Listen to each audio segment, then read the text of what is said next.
line up with the actual gunshot itself. So you're not counting gang violence. Great.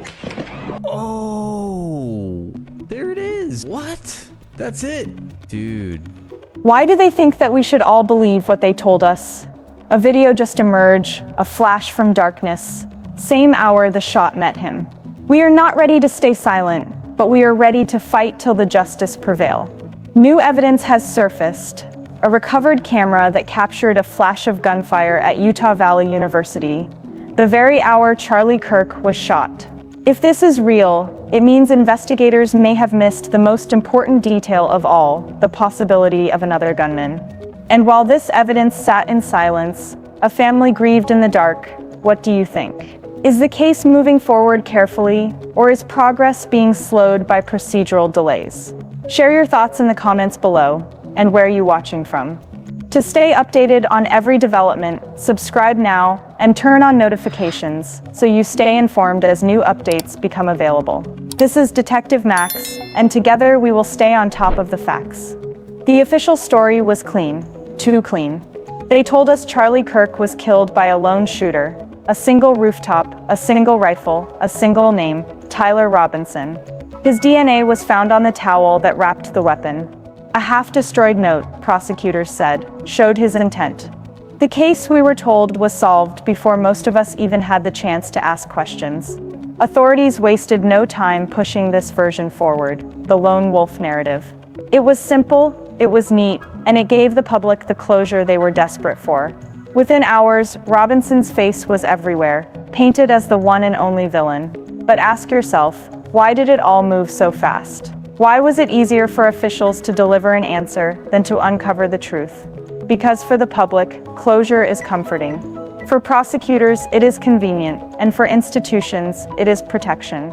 And yet, beneath that rush to judgment was a lingering unease. Students who swore the sound came from more than one direction. Community members who felt the timeline didn't line up. Families who whispered that maybe, just maybe, not everything had been uncovered. But unease is easy to bury, and that's what we did. We buried our doubts. We buried our questions. And in doing so, we buried the truth with Charlie. It was easier to accept one villain than to dig deeper. Easier to move on than to ask what we might have missed.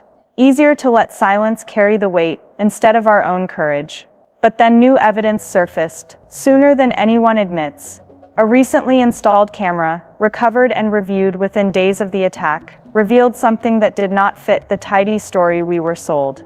Its lens recorded the flash of gunfire, a shot fired in the same hour Charlie Kirk was struck, distinct, separate, unmistakable. Another trigger pulled while the official narrative insisted there had been only one. And yet, even with that clarity, the footage did not force an immediate reckoning. For days, the implications went largely unaddressed. While investigators moved through their routines, a family kept grieving without the fuller picture. Every day that passed before that footage was acknowledged was another day justice was delayed. Another day answers were withheld.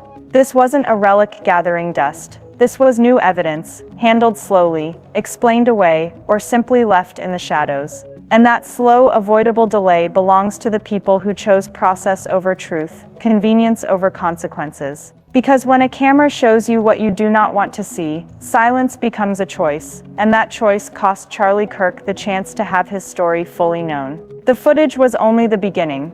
Forensic specialists reviewing the surrounding audio confirmed what the eye had already suggested. Multiple spikes were detected in the very hour Charlie Kirk was shot. Not echoes, not distortions. Distinct signatures of separate gunfire. What could it mean? Some say it may have been a misfire, a bullet that never found its mark. Others whisper it could have been a warning shot, fired to send a message before the fatal strike. And then there is the darker possibility that another shooter was present, someone who was never named, never charged, never questioned. If true, then Robinson's arrest was only half the story, a half-truth dressed up as justice, a convenient ending in place of the real one. But here lies the burden no one wants to carry. What if this evidence had been faced sooner? What if every lead had been pursued with equal urgency?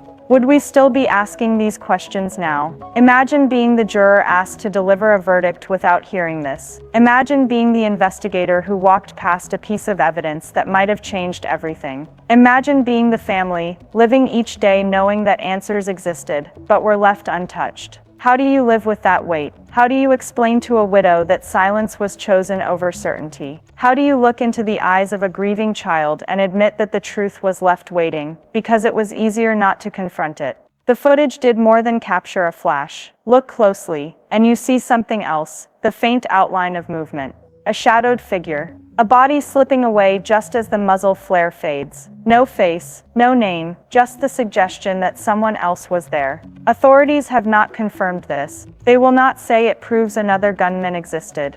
But imagery has a way of speaking louder than press conferences. And for those who've watched, frame by frame, the implication is impossible to ignore. It matches whispers from that night, witnesses who swore the sound of gunfire came from more than one direction. People dismissed at the time as confused, panicked, unreliable. Yet now their voices sound less like noise, and more like warnings we refuse to hear. And here is the burden that lingers. If the real gunman was always there, hiding in plain sight, then every official who closed this case too quickly carries a stain of silence. Because silence is not neutral. Silence protects someone. Silence buries the truth. And in this case, silence has left a widow with more questions than answers, and a family with more grief than clarity. Silence didn't just come from the footage. It echoed through every corner of the institutions that night. The university, with its delays in addressing what security should have seen sooner. The investigation, with its gaps that left crucial evidence waiting. The very systems meant to guard life and truth chose to pause, to stall, to look away. But it wasn't only institutions, it was people too. Students who heard noises and dismissed them as nothing. Security teams who overlooked angles that mattered. Administrators who failed to review every second of footage immediately. Each decision small, each excuse ordinary, yet together they formed a wall of silence around the truth. And that silence is not harmless. It carries a cost. It kept answers hidden. It gave comfort to negligence. It told a grieving family, your pain can wait. The cruelest reality is this: it's not only the gunman who failed Charlie Kirk that night, it was every layer of silence, every shrug, every blind eye, and the weight of that silence doesn't vanish. It lingers on the campus that let him fall, on the investigators who rushed to close the case, and on every person who chose convenience over courage. What does this all mean moving forward? It means that justice, as we were told it, may not be justice at all. If multiple shots were fired, if a shadowed figure moved unseen, then the story we accepted was only half the truth. And half-truths do not heal wounds, they deepen them. It means that an arrest is not the same as resolution. That charges on paper do not erase the unanswered questions carved into the memories of those who were there. And it means that we, as a community, as a nation, must confront what we allowed ourselves to believe. Because when we accept a story too quickly, when we trade the hard search for an easy conclusion, we become complicit in burying the truth alongside the victim. Going forward, every choice matters, every delay, every dismissal, every silence. Because if we ignore the evidence again, we are not just observers, we are participants in the cover of darkness. And here lies the deepest wound. Charlie Kirk's family may never know the full truth, because those responsible for protecting it chose speed over honesty. And unless we demand more, the cycle of silence will repeat, not only here, but wherever tragedy strikes next. And so we circle back to where this story always ends, not in the courtroom, not in the headlines, but in the silence of a grieving home. Every frame of that recovered footage is more than evidence. It is a mirror, reflecting not just the gunman's actions, but our failures, the delays, the blind spots, the silence that swallowed the truth when it was needed most. Charlie Kirk's widow wakes each day with questions that could have been answered. His children will grow up carrying a story that was made smaller, neater, more convenient than the truth really was. And the stain of that silence will not wash away, because silence is not neutral. It chooses sides. It comforts the careless, it shields the negligent, and it abandons the innocent.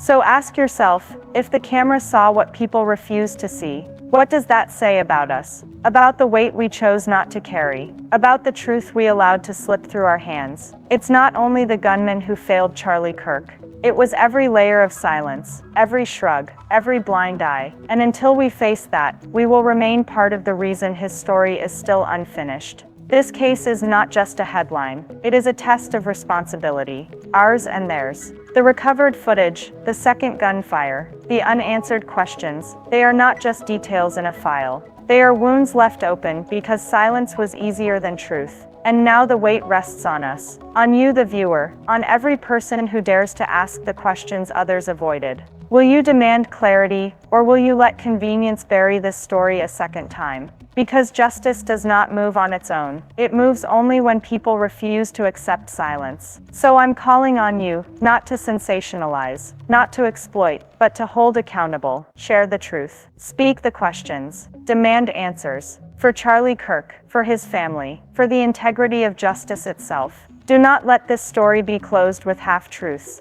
Do not let silence win again.